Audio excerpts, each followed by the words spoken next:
Let me adjust the camera. Let me adjust the camera. We're getting there. Give me a second. Give me a second.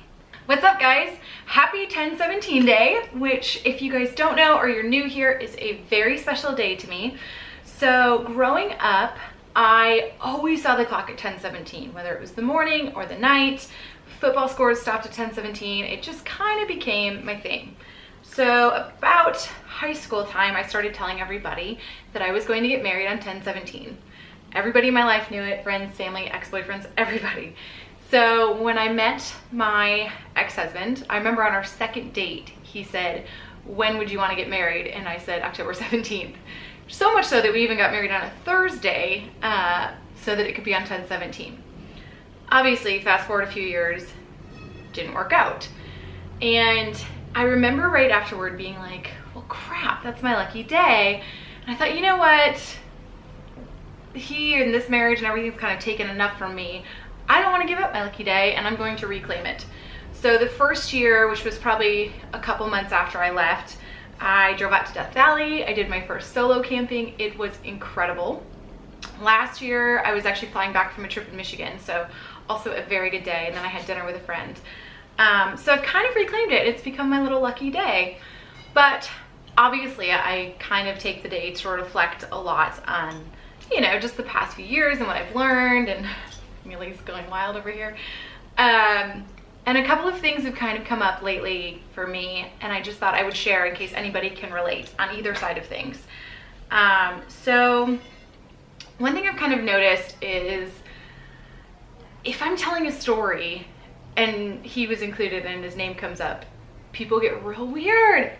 Or if I mention the D word, it's like either just the energy shifts, or sometimes people change the subject, friends, family, whoever. And I get it that nobody wants to make me sad or bring up like some sad stuff, but by doing that, one, it makes it really weird for me, and two, it's kind of like acknowledging that it never happened.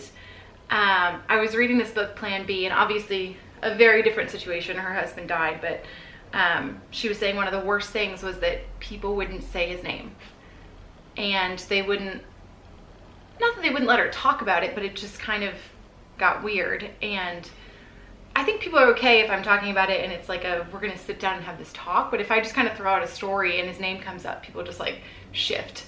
And it's just so strange to me, especially because I'm kind of, I don't want to say on the other side because things are always gonna come up, but like kind of on the other side of it.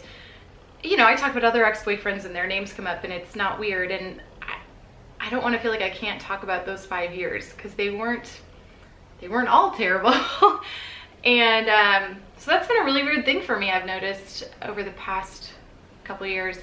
And honestly, like one thing for me that's been a big thing is kind of having to remember all of the good stuff, which sounds weird because it's not like I'm doing it to put some positive spin or rose-colored glasses or anything like that, but it was so easy for me to focus on my anger and the bad things for so long that it turned into this guilt for how did I put myself in this situation, and how did I see these red flags and still marry this person. And I really beat myself up, probably more than I did him. And so it's taken me a long time, and I'm still working through it, but to forgive myself for putting myself through that.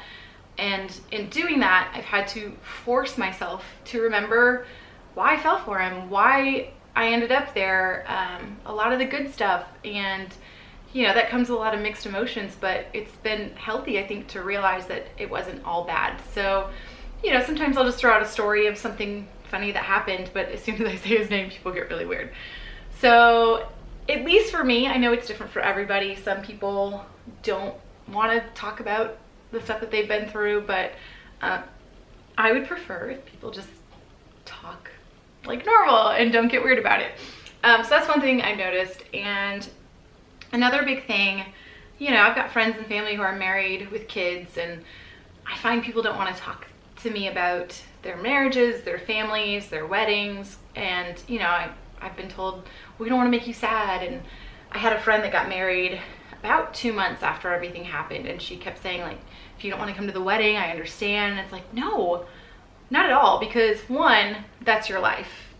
And as a friend, I want to know about your marriages, your kids, your weddings, all of it, because if you feel like you can't talk to me about your family and your kids, and then I feel like I can't talk to you about dating and my show, we don't have a whole lot left. So I want to support my friends and family in their own lives as well. I love hearing about that stuff. And more than anything, it doesn't make me sad because it makes me hopeful. It shows me what things should look like. I remember when her wedding came up and, you know, she was saying, if you don't want to come, that's fine. I thought, no, because this is what a couple should look like. And it was so refreshing to see this happy day that they shared. And, you know, every day since then, you see how a good marriage works. And it kind of, one, reassures me that mine was dysfunctional.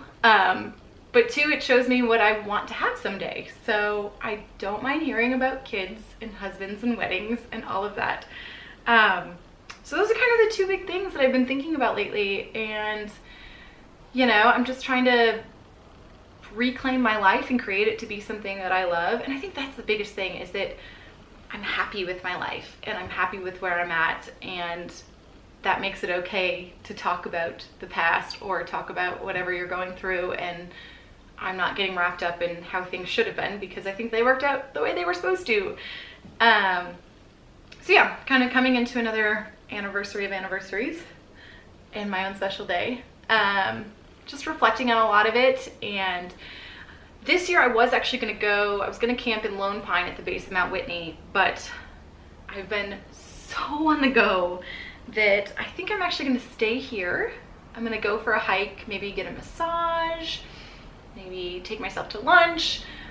See, and those are the things I could not do if I was in another situation. So I'm okay. I'm happy with my life. But yeah, it just always brings up stuff, good and bad. But more than anything, 10/17 is my day again to celebrate and just make sure I'm continuing to live a positive life, in the kind of life I want to live.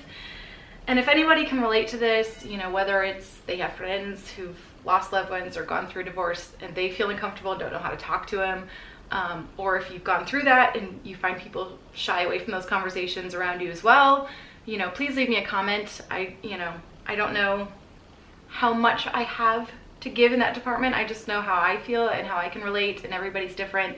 But if this helps anybody realize that, you know, we're okay talking about those things, then that's good. So happy 10/17. I hope you guys are doing something fun as well, and I'll talk to you later. Okay, move out of the way.